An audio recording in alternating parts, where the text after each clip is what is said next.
नमस्ते, प्रणाम। आप लोग कैसे हैं? उम्मीद होगा कि स्वस्थ होंगे और मस्त होंगे। तो चलिए, मैं आज आप लोगों को दुर्गा सप्तशती की दूसरा अध्याय की पाठ करके सुनाऊंगी। और आज दुर्गा जी के दूसरे दिनों का है, जो माँ ब्रह्मचारिणी की पूजा होगी। और आज मैं माँ ब्रह्मचारिणी की दूसरी अध्याय की मैं पाठ करके सुनाऊंगी, दुर्गा सप्तशती के दूसरे अध्याय की। तो चलिए, मैं बिना समय गंवाए मैं आप लोगों को करके सुनाती हूँ दुर्गा सप्तशती की पाठ। तो देवता तेज से देवी का प्रादुर्भाव और महिषासुर की सेना का वध। ओम मध्यम चरित्र के विष्णु ऋषि महालक्ष्मी देवता हैं। उत्कर्णयी शाकंभरी शक्ति दुर्गा बीज हैं। वायुतम और यजुर्वेद स्वरूप हैं। श्री महालक्ष्मी की प्रसन्नता के लिए मध्यम चरित्र में पाठ में इसका विनियोग किया जाता है।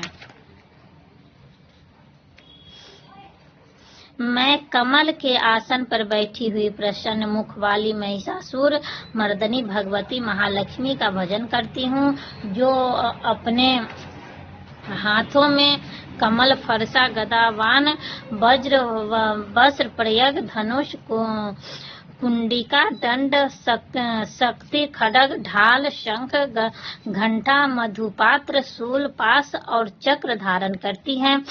ऋषि कहते हैं, पूर्व काल में देवताओं और असुरों में पूरे 100 वर्षों तक घोर संग्राम हुआ था।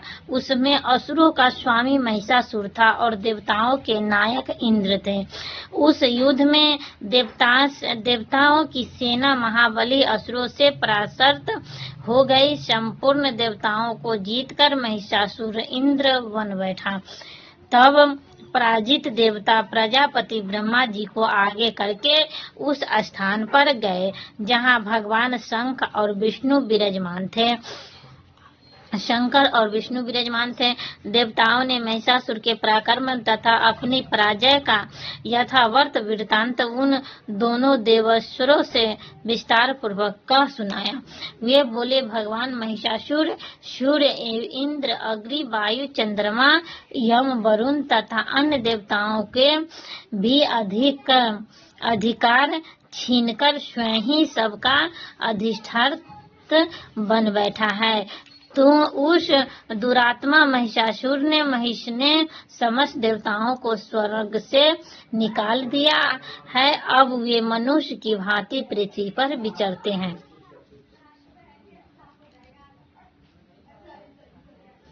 दैत्यों की यह सारी करतूत हमने आप लोगों से कह सुनाई। अब हम आपकी शरण में आए हैं, उसके वध का कोई उपाय सोचिए।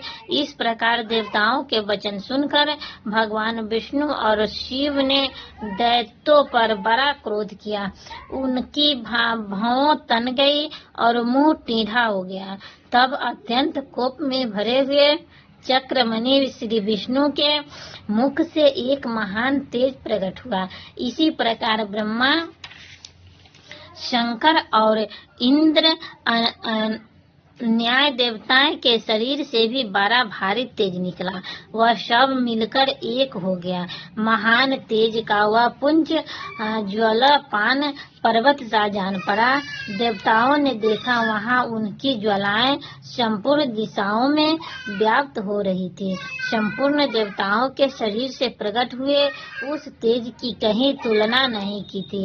एक चित्र होने पर वह एक नारी के रूप में परिणित हो गए और अपने प्रकाश से तीनों लोकों में व्याप्त जान पड़ा। भगवान शंकर का जो तेज था, उसमें देवी का मुख प्रकट हुआ। यमराज के तेज से उसके सिर में बाल निकल आए। श्री विष्णु भगवान की तेज से उनकी भुजाएं उत्पन्न हुई। चंद्रमा के तेज से दोनों स्तनों और इंद्र के तेज से मध्य भाग कटी प्रदेश का प्रादुर्भाव हुआ। वरुण के तेज से जंघा और पिंडली तथा पृथ्वी के तेज से नितंभम प्रकट हुआ।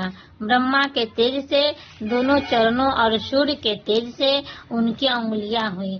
वसुओं के तेज से हाथ की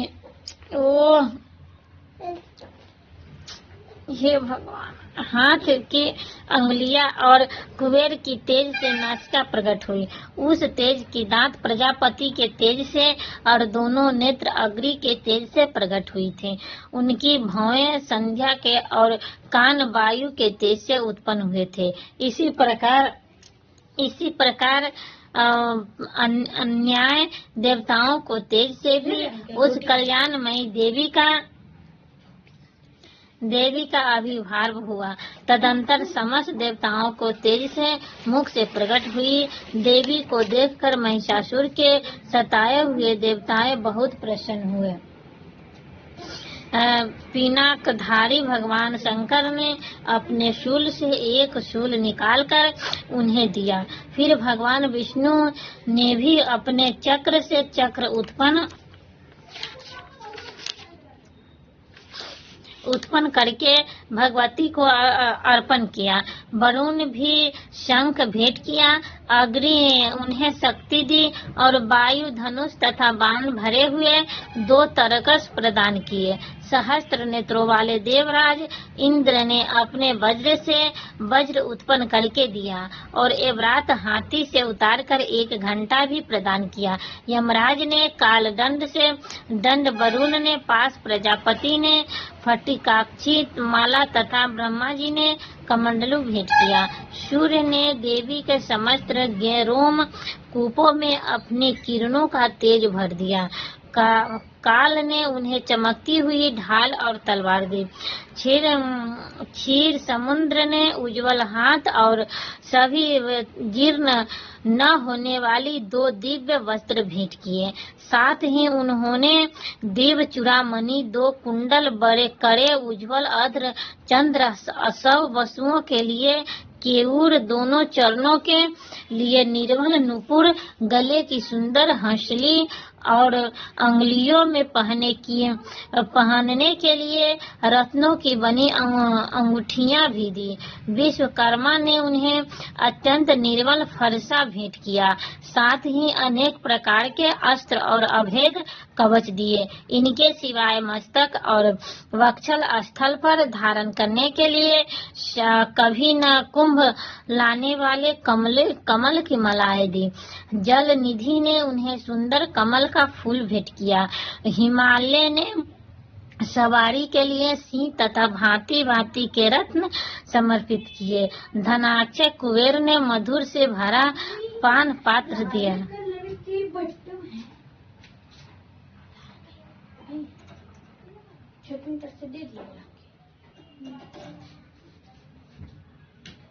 भांति रत्न समर्पित किए। धनाक्षय कुबेर मधु से भरा पान पात्र दिया तथा संपूर्ण नाग के राजा शेष ने जो इस पृथ्वी को धारण करते हैं उन्हें बहुमूल्य मणि से विभूषित नाग हार भेंट दिया। इसी प्रकार अन्य देवताओं ने भी आभूषण और अस्त्र शस्त्र देकर देवी का सम्मान किया। तत्पश्चात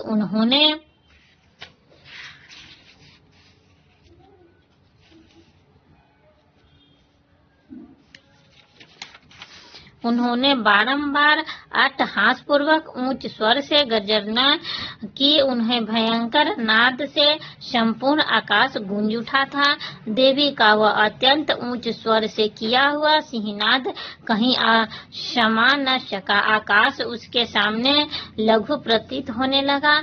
उससे बड़े जोर से प्रतिध्वनि हुई जिससे संपूर्ण विश्व में हलचल मच गई और समुद्र कौप उठे, पृथ्वी डोलने लगी और समस्त पर्वत हिलने लगे। उस समय देवताओं ने अत्यंत प्रसन्नता के साथ सिंह वाहिनी भवानी से कहा, देवी तुम ही जय हो, तो साथ ही तुम्हारी जय हो। साथ ही वह शिरनियों ने भक्ति भाव से विनम्र होकर उनका स्तवन किया। संपूर्ण त्रिलोकों की शोभाग्रस्त देख दैत्यगण अपनी समस्त सेनाओं को कवच आदि से सुसज्जित कर हाथों में हथियार ले सहसा उठाकर खड़े हो गए। उस समय महिषासुर ने बड़े क्रोध में आकर कहा, हाँ, यह क्या हो रहा है। फिर वह संपूर्ण असुरों को घेर कर उस सिंहनाद की और लक्ष्य करके दौड़ा और आगे पहुंचकर उसने देवी को देखा, जो अपनी प्रभाव से तीनों लोकों को प्रकाशित कर रही थी। उनके चरणों के भार से पृथ्वी दबी जा रही थी, माथे के मुकुट से आकाश में रेखाएं खींची जा रही थी तथा वे अपने धनुष टंडकार से सातों पतालों को क्षुब्ध किए देती थी। देवी अपनी हजारों भुजाओं से संपूर्ण दिशाओं को आच्छादित करके खड़ी थी। तदंतर उनके साथ दैत्यों का युद्ध छिड़ गया। नाना प्रकार के अस्त्र शस्त्र के प्रहार से संपूर्ण दिशाएं उद्वसित होने लगी। चिछुर नामक महान असुर महिषासुर का सेना नायक था। वह देवी के साथ युद्ध करने लगा। अन्य दैत्यों के चूर अग्नि सेना साथ लेकर चामर भी लगने लगा। 60,000 सारथियों के साथ आकर उद्गर नामक महादैत्य ने लोहा लिया। 1 करोड़ सारथियों के साथ लेकर महिषाधनु नामक दैत्य युद्ध करने लगा। उसके रोए तलवार समान तीखे थे। वह असीलोमा नामक महादैत्य 5 करोड़ रथी सैनिकों को सहित युद्ध में आकर डटा। 8 लाख सारथियों से घिरा हुआ 60 लाख सारथियों से घिरा हुआ वाशकल नामक दैत्य भी उस युद्ध भूमि में लड़ने लगा। परिवारित नामक राक्षस हाथी सवार और घुड़सवारों के अनेक दलों तथा 1 करोड़ सारथियों से सेना लेकर युद्ध करने लगा।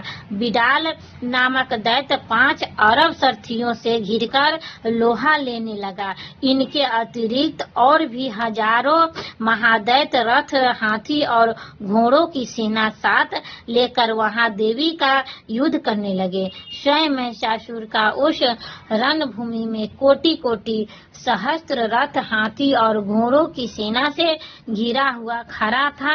वह दैत्य देवी के साथ तुम भनीपाल, शक्ति, मुसल, खड्ग, परशु और फटिस आदि अस्त्र शस्त्रों का प्रहार करते हुए युद्ध कर रहे थे। कुछ दैत्यों ने उन पर शक्ति का प्रहार किया, कुछ लोगों ने पास फेंके तथा कुछ दूसरे दैत्यों ने खड्ग प्रहार करके देवी को मार डालने का उद्योग किया। देवी ने भी क्रोध में भरकर खेल में ही अपने अस्त्र शस्त्रों से की वर्षा करके दैत्यों के वे समस्त अस्त्र शस्त्र काट डाले। उनके मुख पर परिश्रम या थकावट का रंच मात्र भी चिन्ह नहीं था। देवता और ऋषि उनकी स्तुति करते थे।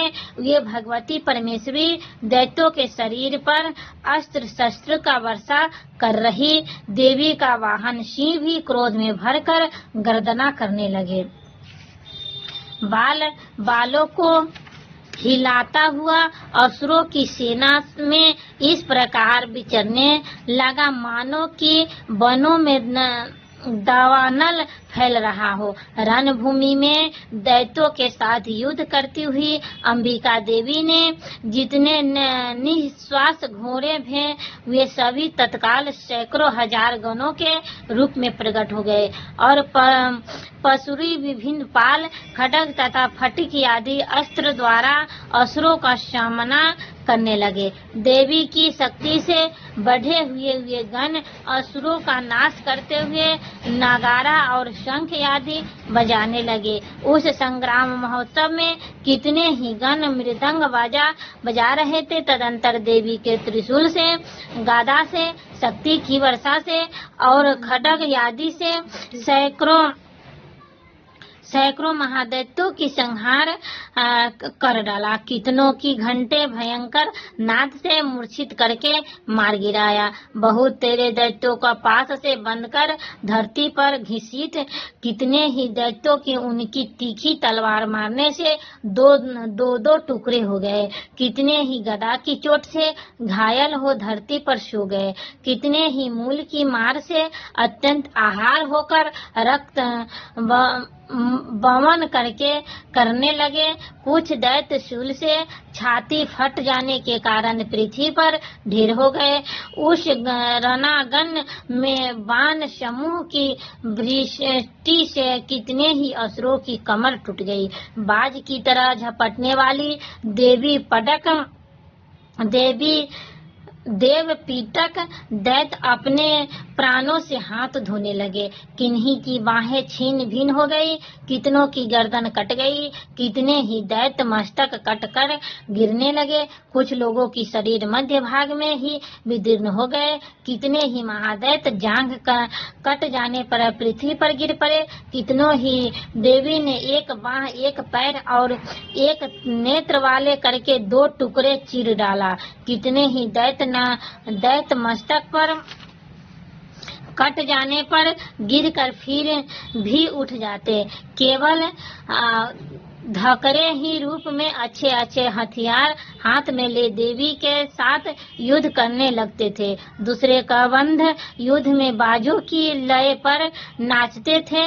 कितने ही बिना सिर के धर हाथों में खड्ग शक्ति और ऋषि लिए दौड़ते थे तथा दूसरे महादैत्य ठहरो ठहरो यह कहते हुए देवी की युद्ध के लिए ललकारते थे। जहाँ वह घोर संग्राम हुआ था वहाँ की धरती देवी की गिराए हुए रथ, हाथी, घोड़े और असुरों की तलाश से ऐसी पट गई कि वहाँ चलना फिरना असंभव हो गया था। दैत्यों की सेनाओं में हाथी, घोड़े और असुरों के शरीर से इतनी अधिक मात्रा में रक्तपात हुआ था कि थोड़ी ही देर में वहाँ खून की बड़ी बड़ी नदियां बहने लगी। जगदम्बा ने असुरों की विशाल सेनाओं को क्षण भर में नष्ट करके ठीक उसी तरह जैसे तीर्ण और काठ के भारी ढेर को आग कुछ ही क्षणों में भस्म कर देती है, वह सिंह भी गर्दना के बाल को हिला हिलाकर जोर जोर से गर्जना करता हुआ दैत्यों के शरीर से मानो उनके प्राण चुन लेता था। वहाँ देवी के गणों ने भी उन महादैत्यों के साथ ऐसा युद्ध किया जिसने आकाश में खड़े हुए देवतागण उन पर बहुत संतुष्ट हुए और फूल बरसाने लगे। इसी प्रकार श्री मार्कंडेय पुराण सर्वने मंत्र गीत के कथा अंतर्गत श्री देवी महात्म्य के महिषासुर सेना वध नामक दूसरा अध्याय पूरा हुआ।